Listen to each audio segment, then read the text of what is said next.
Okay. Hi, I'm Alina from Iceland Review, and today we are in Hafnarfjörður, which is the hometown of one of our very special guests for today's episode. Hi. Hi. You here? I know. What a coincidence. What a surprise. Just stumbled upon each other here in Hafnarfjörður. Where are we? We are at Hamar, the Hammer. Yeah. This is where I saw an elf palace for the first time in my life. No way. I haven't seen it again, and my brother thinks I'm insane, but he was there. And Polly, of course, she likes the outdoor, right? Oh, okay. She's bathing in a puddle? Yeah, this might be a little bit. This is what she does. She sees water, she go into it, basically. Yeah, but long time no see. Yeah, you too. How have you been, Valur? Working. Yeah, working busy a lot. Working. Basically, Yeah, you are working now at RÚV, right? For yes. some time already. Yes, the national broadcast of Iceland, right? Yeah. Been there now for a bit, like 1.5 years, I think, since March last year. Yeah. Okay, already. How has it been? How is it now working at a big a national broadcaster? Well, a big team. Yeah, that's the thing. It's like perhaps not everybody knew. Like perhaps some people know me which are watching this, but I was of course always working in journalism and in pretty big media outlets, if you will. Yeah. But yeah, it's like I'm back basically to what I was doing before Grapevine.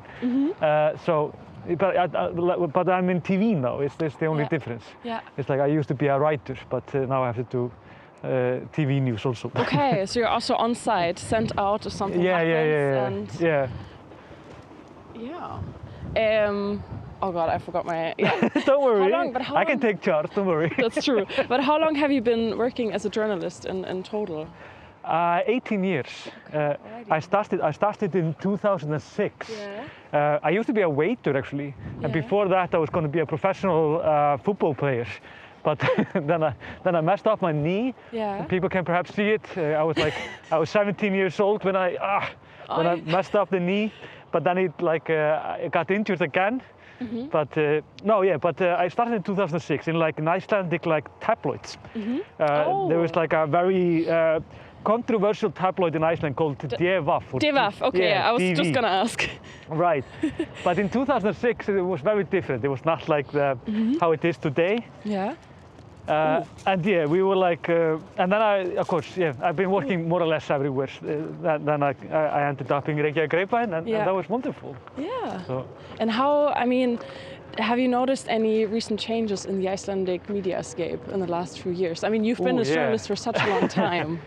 Yeah, the media in Iceland has been changing very rapidly actually past years. The same, of course, everywhere else. But it's the funniest thing in Iceland. It's like everything happens kind of 10 years later. Yeah. It's easy to see changes in Iceland because when you were seeing the crisis with the papers in the U.S., for example. That was with Newsweek and what was it, Boston Globe and such. Mm-hmm. All of this was in 2010. But in Iceland, we were one of the. There are 2 massive papers in Iceland, and one of them got bankrupt, I think, last year. Yeah, it was just recently. Yeah, right. Kind of recently. And that was I think 300 or 400 people working there. So that was pretty brutal. And and everything, all of the news websites are changing very much. You have your established news sites, and then you have these ridiculous tabloid, whatever tabloid is today. It's not even tabloid. It's basically what people are saying on Facebook and such. It's just utterly stupid, I think it's always so funny when people or Devaf is referring to, on this Facebook post, this person has said this, and screenshots, and it's is this really news? But I guess it's part of the public discourse. Yeah, so, perhaps. Yeah. But I'm friends with all of these people on Facebook anyway, so it's on my timeline. So tell me something new. Sent her into the bush. I mean, that's the other thing. When it comes to news, I mean, it literally is news, something new. But for some reason, the media today is more recycling stuff from the social media. Mm-hmm. Yeah, that's something. Just don't throw it. Oh no! Oh no! I'm so sorry, Polly. You'll find a way. Don't worry. Just don't you hurt yourself. Okay. Okay, I think she can't reach it. I need to get it. It's like in a little bush. Okay, didn't want to send her down. Yeah, this is a rookie mistake when you have a dog. Yeah. Whoa, it went, okay. Okay. Ah, Polly. Okay. Oh. Okay, are you okay? Yeah, I was like this close to slipping. Okay. You throw it before I send her down. But like, what's Polly's job now? Polly's job, wow, yeah. She was, for a time, she was actually working at the Red Cross. Oh, what was she doing there? Basically just being with my girlfriend. She just took her with her, and she even had like a name tag and everything. Yeah. And she was basically just like a mood. What did we call her in Reykjavík? The Chief morale. Chief morale officer. Yeah. She just kept on doing that basically. Yeah. And she was, of course, brilliant at it. Yeah. But then I think there was someone had allergy and such. So she couldn't go there anymore. So she lost that job. And she's been just a housewife since. Okay. Just guarding the home and like chilling out. Yeah, and just cheering when we come home. And and then she's always babysitting the kids. Yeah. So I mean, she's also now. Could you say she's an older lady already? Well, she is middle-aged. Yeah, she's 8 years old now. Yeah. Which is, I don't know what that is in human years. I think she's middle-aged at least. Yeah. Yeah, she's in her 50s. Yeah, right. Yeah. So, and as you can see, she can do more than I can. So yeah, she's in a very good shape, I guess. But you just said that you started a new middle-aged hobby. Yeah, right. Yes, I started golfing. I started last year actually. Yeah. And it was like I think some people have issues becoming like middle-aged. Yeah. I've never actually have an issue with it, but it's definitely not cool to be a middle-aged guy. Like a middle-aged man with grey beard, you know. So, I met my friend. We meet frequently, like at the bars. We always done this. We were always drinking quite hard, like just Icelanders do. Yeah. But then, of course, we were meeting. And we were like, we're kind of too old for this. We were like, we have like 15 kids together, like combined, you know. And we're now established family fathers. So I said, like, how about just doing some activity, like find something else to do? Yeah. And one of our friends were actually golfing, and we were like, that's brilliant. Why not just learn that? So what we did basically is that we decided to go golfing, and those that want to keep being drunk can do that. Those that do not, they just golf and try to be better. They drive the golf cart? They drive the golf cart, exactly. So I'm not bad at golf. I was pretty quick getting the hang of it, but it's definitely a complicated sport. And the knee injury is a blow to the ego. Like, I'm not that young anymore. Yeah. I can't hike either, like that easily. So maybe it's good that now you don't need to hike up to the volcano every week anymore. Well, the volcano was quite close, wasn't it? Yeah, like you can literally drive there. Yeah, back then, yes. But like, did you go last summer in July when Little Hrútur erupted? Nay, I never saw that. Yeah, okay. Yeah. Because then it was like a 20-kilometer hike. Oh, really? Okay. Yeah, I mean both ways, but it was quite intense. Yeah, right. A little bit like right in the beginning of the 2021 one when you parked in Grindavik and had to hike all the way to the Strandavegi. It's pretty exhaustive. I mean, hiking anywhere 20 kilometers, just try like to hike 5 kilometers in the city, you know. It's like going from like the downtown Reykjavík basically to Kópavogur. Yeah. It's a massive distance. Yeah. Very, yeah. It's like I live in Kópavogur now, so now, you know, if you're a night out in Reykjavík, you can't just walk anymore. You could, but it's like the entire night. Right. Yeah. So it's like, no, I mean, the volcano is the volcano. I mean, it just do whatever it wants to do somehow. Yeah. And it's this crazy rhythm that is in Sundhnúka Gígaröð. Yeah, it has started. I remember I tried to like, when the first eruption was like about to happen, we actually thought that the volcano would come up from Sundhnúka Gígaröð. Yeah. And I remember like we were laughing like Jesus. Do you remember Eyjafjallajökull? Yeah. You thought that was tough. Yeah. Like try this one. Yeah. And we tried to actually explain this for our audience and teach them how to say it. I'm not sure if anyone had found that video now, but it was pretty funny. But then of course they came up at Fagradalsfjall, and that perhaps has like a easier. It's not that much easier, but it's a little bit at least. It's a little bit easier, yeah. Yeah, but you have been working basically with the volcano, at the volcano for over a year of your career. Yeah. Like being on site so often, probably like one of the people that have been there the most. But how has it been affecting you? Because I feel like now it's been the 8th eruption in the last 3 years. Yeah, I think we're waiting for the 9th one now. Yeah. So people in Reykjavik that are not personally affected by this are just kind of like, you know, it's kind of old news. The volcano's off. Okay, let's continue with our lives. Like, I mean, nobody cares anymore, but it's just kind of a small part of people's like lives. Everything, you get used to everything, don't you? Exactly, yeah. It's like, if it's like, doesn't matter if it's like news about terrible things like wars or just a volcano that is just happening again and again and again. And perhaps there's just what I felt like missing, especially for like tourists and people thinking about coming to Iceland, is like how small of how small effect it actually had on us. Yeah. It's like, I mean, it affected the people of Grindavík massively, of course. Tremendously, but after that, this hasn't been these are just quite small volcanoes, and it's not that much of an issue. So I don't know. And also, like, I mean, in the international media, I think the Minister for Culture and Media has complained a little bit in like May that this was so blown out of proportion internationally. People were like, don't go to Iceland, volcanoes. But like, I mean, yes and no. Like in the news defense, I mean, it's not every day that you have to relocate like thousands of people because of a volcano in Europe, do we?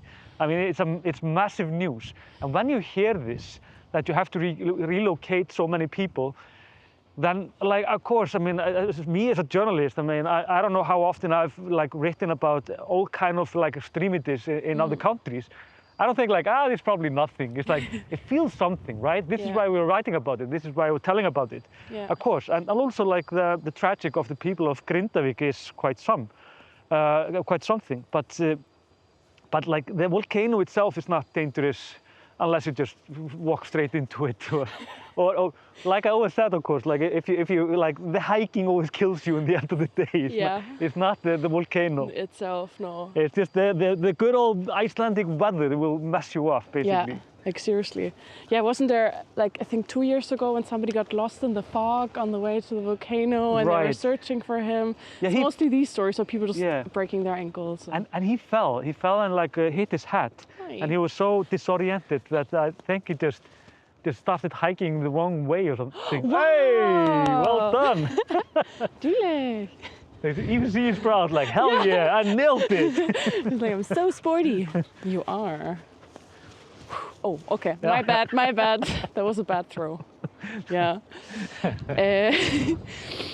No, but I mean, it has changed. Like now, also because of the loss of infrastructure and the homes of Grindavík people, it's not as like, I think in the beginning it was like a cultural kind of event. Yeah. You know, people would take their sausages and grill them above the lava, and there was this big party and concerts. And then of course, we have had like the people who are going to the volcano when we're doing that were all Icelanders. Yeah.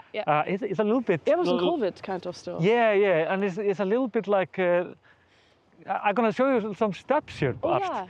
I will love this. But like when it comes to Icelanders, we know how to be around these volcanoes, and we know how to hike and such. And we do silly things like with the hot dog, which I thought was hilarious. But when the like the what do you call it? The tourists, the travelers, like they are not that used to like Icelandic hiking. And although it's not that hard, the Icelandic hiking, it's just they somehow always underestimate the weather. Yeah. Because I mean, it's never it's easy to underestimate it. Right. Because if you're not used to these strong winds and like sudden weather changes, right. You're like, you just start hiking, weather's good, and you're not prepared if it could turn around. So this is my old high school actually. I was here at what do you call it, mentaskóli. Yeah. I think it's high school, it's high school. in yeah. American. Yeah, or secondary school? Yeah, something like that. I think so. But I was never really good at it. I never even finished it. So I was a very bad, I like to party too much, I think, have fun, but not very responsible. How old were you when you started working as a journalist? I was 25. Okay. So yeah, and these are the steps. This is called the High School of Flensburg. Yeah. Like the town in Germany. Yeah, exactly. Flensburg. And we had to walk here every day, and these were always icy steps. Yeah. And you had to shovel it, the snow away. The kids, the students were shoveling the. Yeah, well, sometimes, and in the end, I think they had the staff members. Yeah, doing it. I absolutely love these steps. I love this neighborhood. This is like the old site of Hafnarfjörður. Yeah, and I mean you're not born. You told me earlier because I asked you if you're a Gaflari. Yeah, right. Which is like, maybe you can explain it better. Yeah, Gaflari. It's just to say it a little bit slower, like Gaflari. It's like it's written very differently from how you say it. It's basically born and bred in Hafnarfjörður. But in 1979, it was impossible to get born in Iceland unless you were just born at the home. Yeah. Because the hospital here closed. And like the healthcare here in this town. Yeah. So after 1979, you had to go to Reykjavik to have children. Okay. And I was born in 1980, so 1 year too late. 1 year too late, yeah.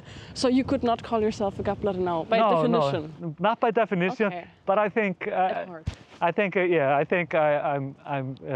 can still say that I'm Gaflari in many ways.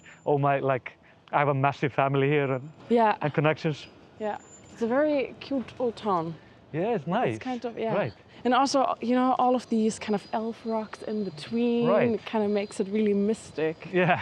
Like, have you had more than this one elf encounter that you told me about? No, just the one. Okay. I don't even believe in elves, though. You don't? No, okay. I mean, elves are not that big of an issue for Icelanders, and never has. It's a tourist-made stuff. I know. Icelanders, though, were we believed in ghosts when we were. Ghost belief. It's it's the same with it's very similar to Greenland, actually. If you know anything about that culture. Okay. That's interesting. Also, I once heard about this ghost phenomenon, which is called isn't it afturganga or something? Afturganga, yeah. Right? Isn't it like the spirit of a person kind of arrives sometimes before them?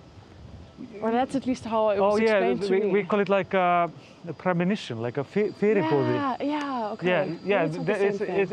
It's a very similar thing, but afturganga is just a zombie. No, that's a zombie. Yeah, yes, you're right. You just walk again. Yeah, you're right. I feel like the Icelandic media scene is so small. It's such a small nation. Everybody kind of knows everybody. Yeah. Which also leads to, a lot of some disadvantages of nepotism. Yeah, exactly. Corruption in media. That's how you see corruption in Iceland. It's nepotism. Yeah. But it's like both. It's like you don't when you want to have a job. My first job in media was not like that I applied and was just hired because of 100 of other very good people were applying. I was hired because a friend of mine was working there. He said, "This kid is good." Yeah. And so I remember when my first interview was my editor met me, and he was smoking in his office. This time, when everybody was smoking, and he just said "Okay, what do you want to be?" I don't know, just a journalist. You're hired. Okay. And then he basically said either I'm gonna like you, and then you will be here a little bit longer, or I will not like you. And then you will quit, and I will fire you. And perhaps you don't like me, and then you will just quit. But either way, just be what you want to be. Okay. Fair enough. Harsh but supportive. Yeah. But he was a very brutal learning curve, actually. Go here. Okay, so working a circle. And nobody explained anything. It was it's not like today when you're starting a new job, you have almost a signed journalist guide to help you. Yeah. Then it was just write it, do it. Yeah. I was like, how?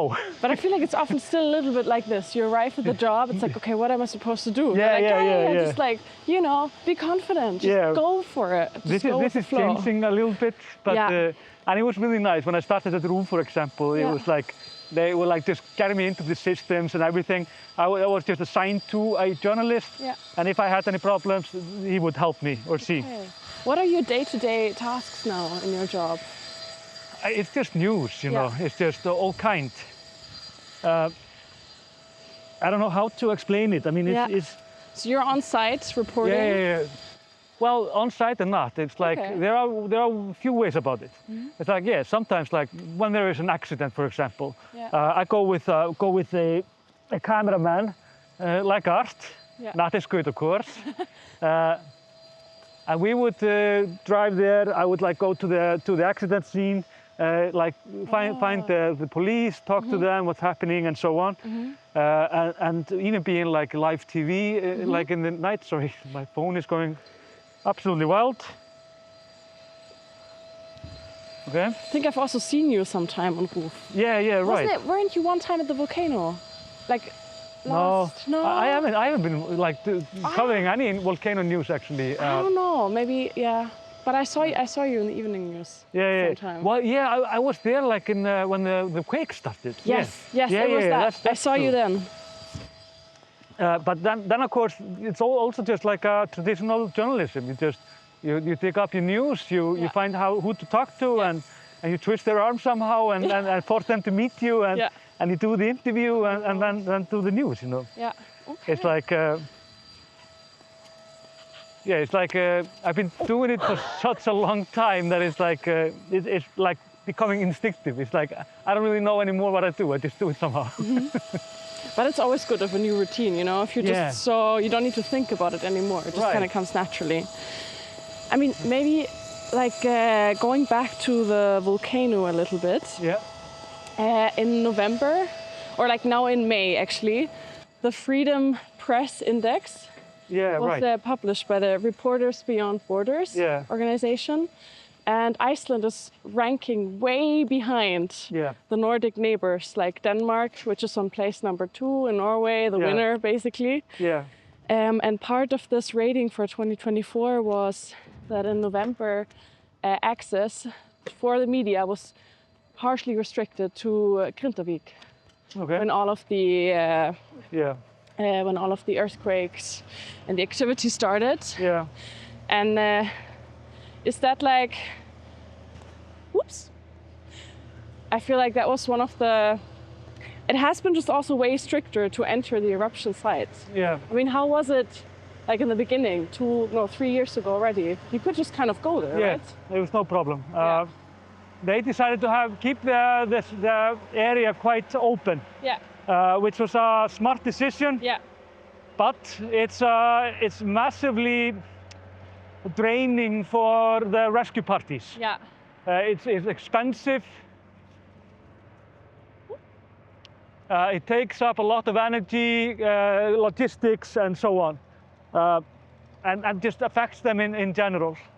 So it's like I do understand why they don't want to have it open. Yeah. Because they don't have the energy to go and like rescue every like silly tourist that trying to like doing some silly things there.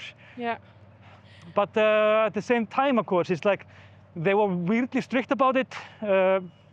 I didn't like it. I thought it was very odd how they went about it. Yeah. When they were restricting the media as well. It was absurd, and of course they changed that through the negotiation with the press association in Iceland. Yeah.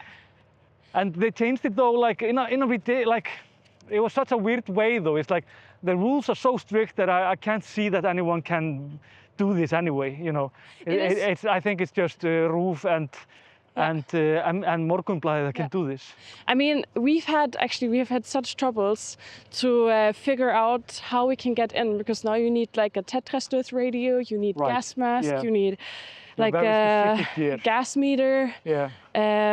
So you need all of this equipment, which in the beginning was already hard to figure out. Yeah. Because you're like, you call one place, they're like, no, call this place. Right. They're like, no, why are you calling me? Go back to this guy. Yeah. So it's just kind of like huge back and forth. And but the thing is, of course, part of this also is that we have a police investigation still open when it comes to like 4 journalists connected to the fish rot case. Samherji. So Samherji. So this makes absolute no sense. This investigation. There are very clear laws about, in my opinion, of course, I'm not a lawyer or a police officer, but there are very clear laws about about the protection of journalism and protection of like informers. So it's like there are like elements in Iceland that are like very unhealthy, and I think that would be the biggest problem I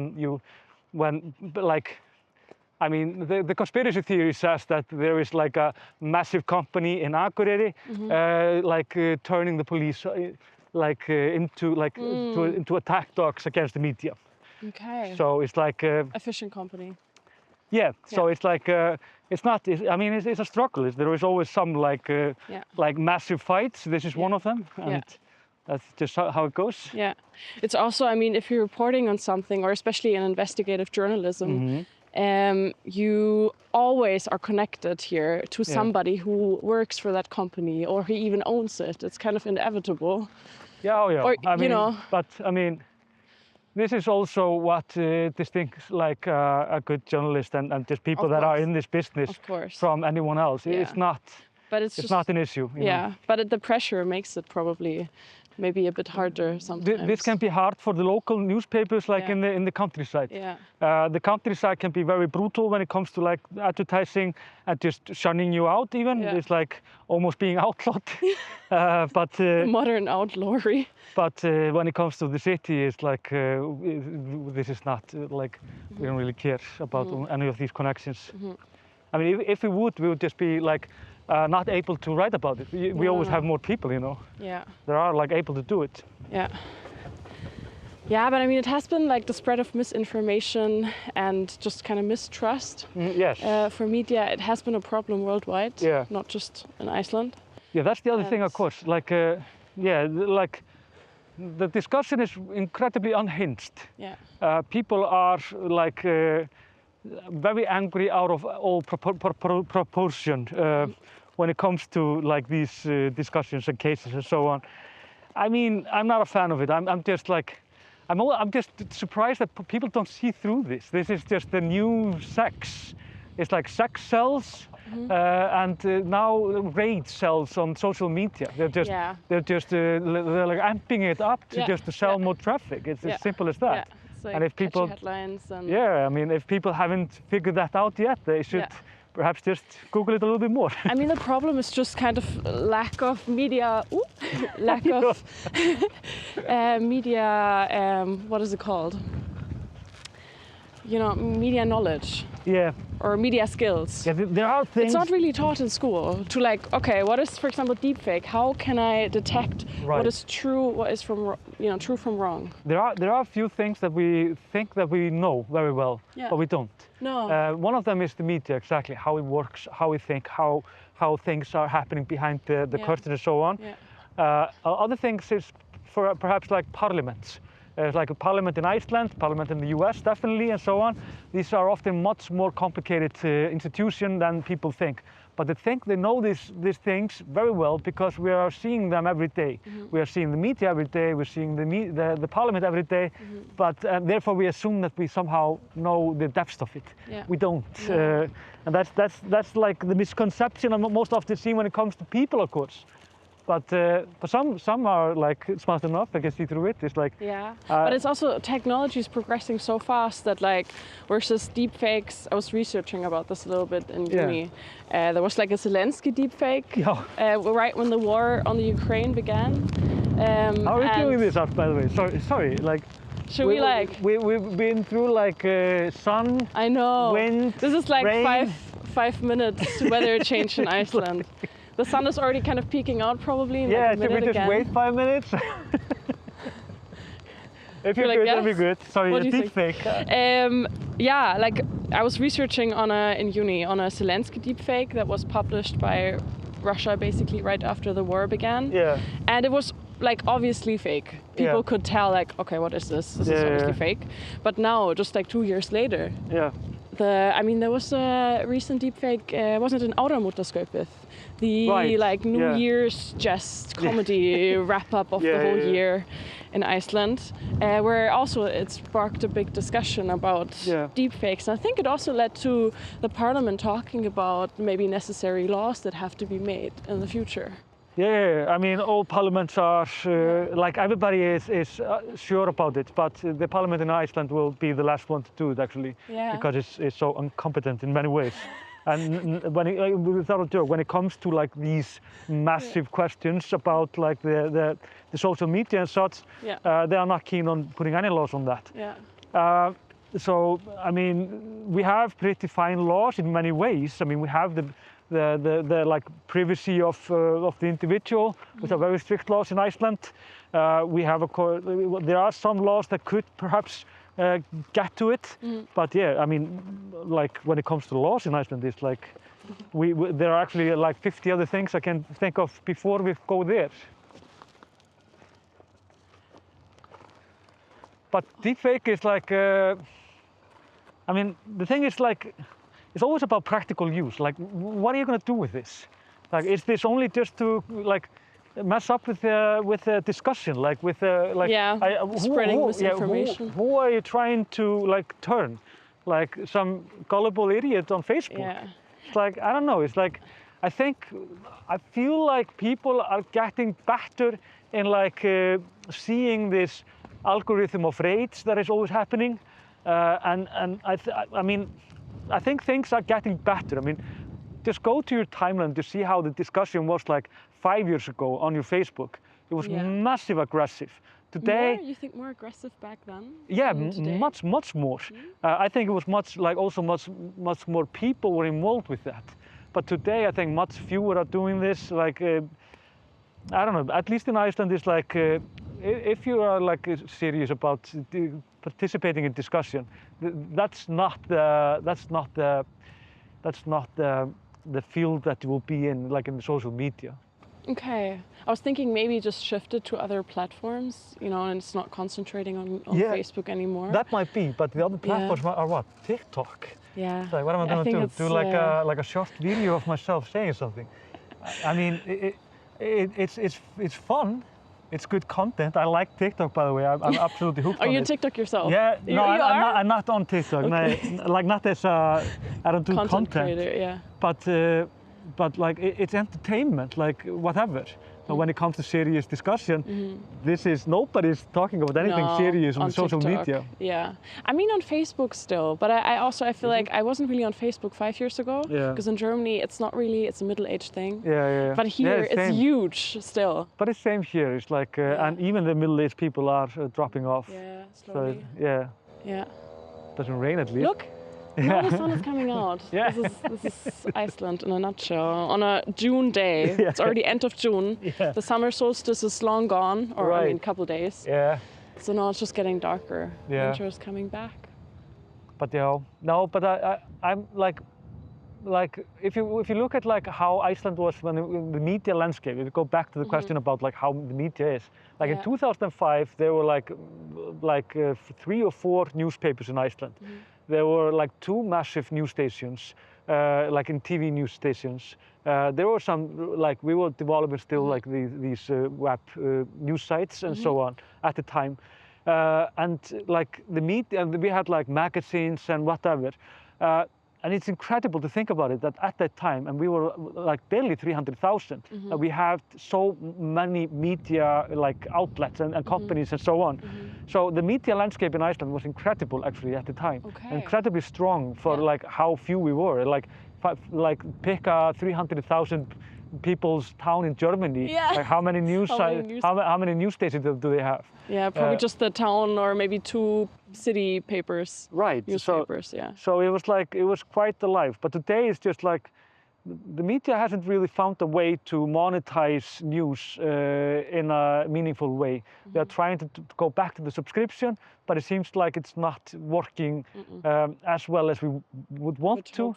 Hope for, yeah. But so it's like, are we gonna keep on giving news? Is that the new model? Yeah. Like, I don't know, like, is there a good business plan for giving things? Yeah, that's the thing. People just expect, I mean, the internet, you know, you get so much information for free. It's kind of unlimited access. Right.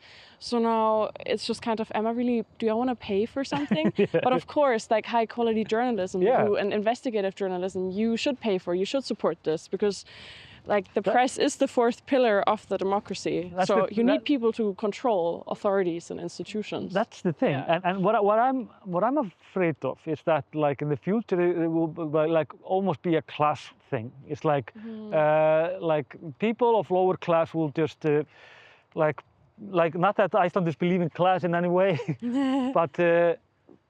but it's like you will have like people that get all their information from social media and it's all like whatever and nonsense. And then you will have people that actually pay for subscription for actual information, and it will be more enlightened.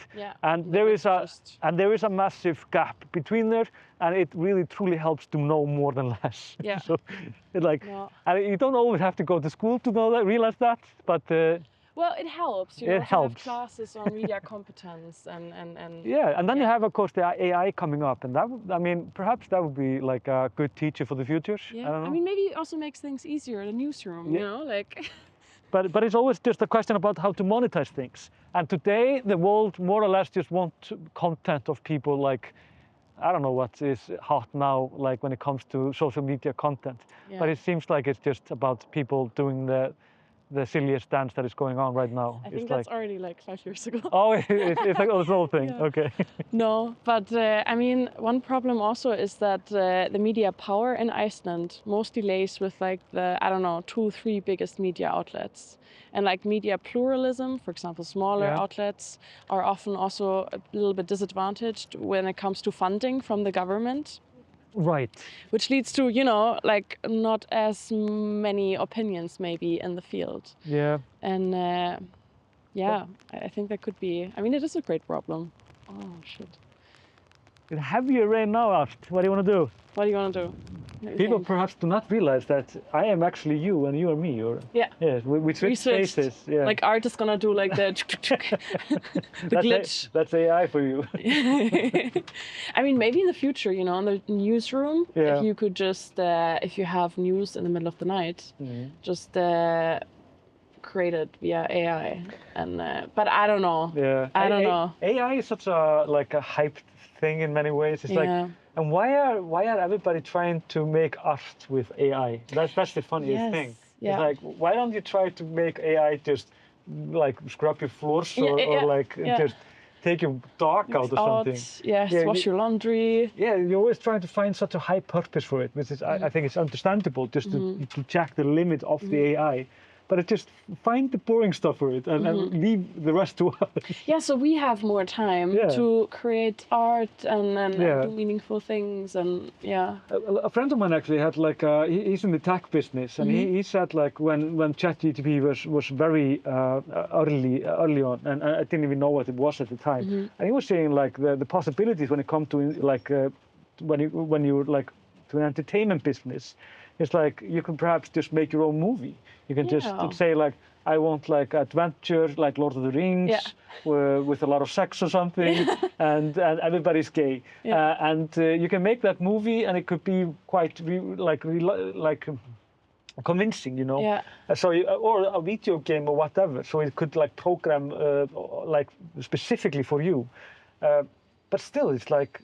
It doesn't feel. It feels very generic. Generic? Yeah. Generic, yeah. And it's like, I mean, it's like I was like translating like the other day in AI. I use actually AI a lot, like mostly to translate things. It's super handy. Yeah, but the thing is like, then like the audacity of the AI was like that they changed the text because there was some violence in it. And they like adopted it to a completely different narrative. Okay. And it was so bad, and it was so tacky, and it was so much like like a soap opera kind of style. You know, it's like what? Like, why did he do that? Like, that's just. Especially just unasked, you know, it just does what it kind of wants. Yeah, but the thing is also like, if AI would be a person, just like you and me, it would be the most boring person of all time. It's incredibly uninteresting in so many ways. It's always taking what's already there. Right. There's nothing original. Nothing is interesting about it. I mean, the issue is also because it just feeds from all the information that's already out there. Yeah. And a lot of the information is also either faulty or biased.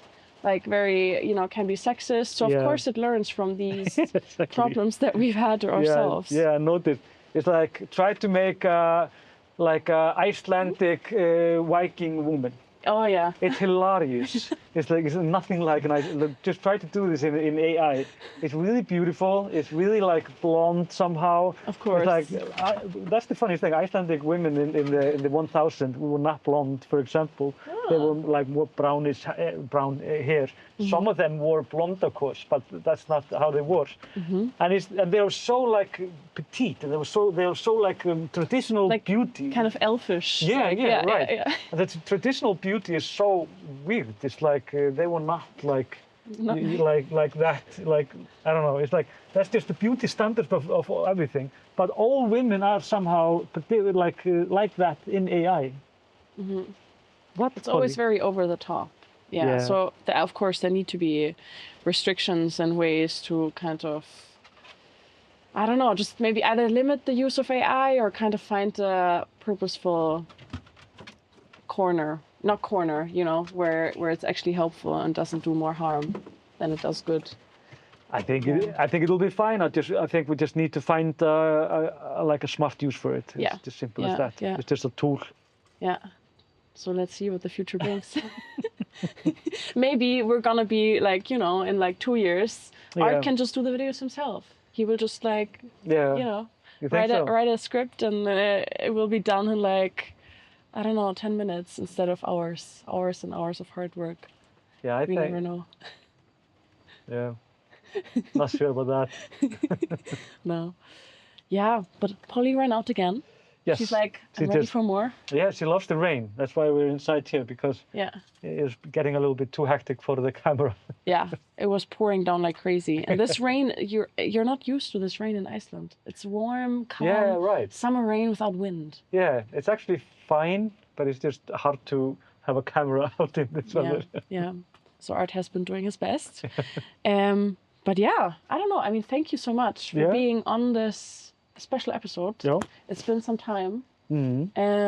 And yeah, it was very interesting to hear what you're up to now and what Polly is up to and kind of just catch up after, I think I saw you last time 2 years ago or something, during my internship, Yes, that might be. Yeah. I didn't even know you because you have red here now, right? I was like, who is it? But you were very familiar though when I saw you. No. So it's been some time. Yeah. So yeah, I wish you all the best. You too, and at the Iceland Review. Yeah. Well, thanks for having me. Yeah. I hope you guys enjoyed. And yeah, you can tune in to our other videos. I can't talk today. Okay. She's not done though. No, she's not done. Okay. I fucked up the ending. I'm so sorry. Bye.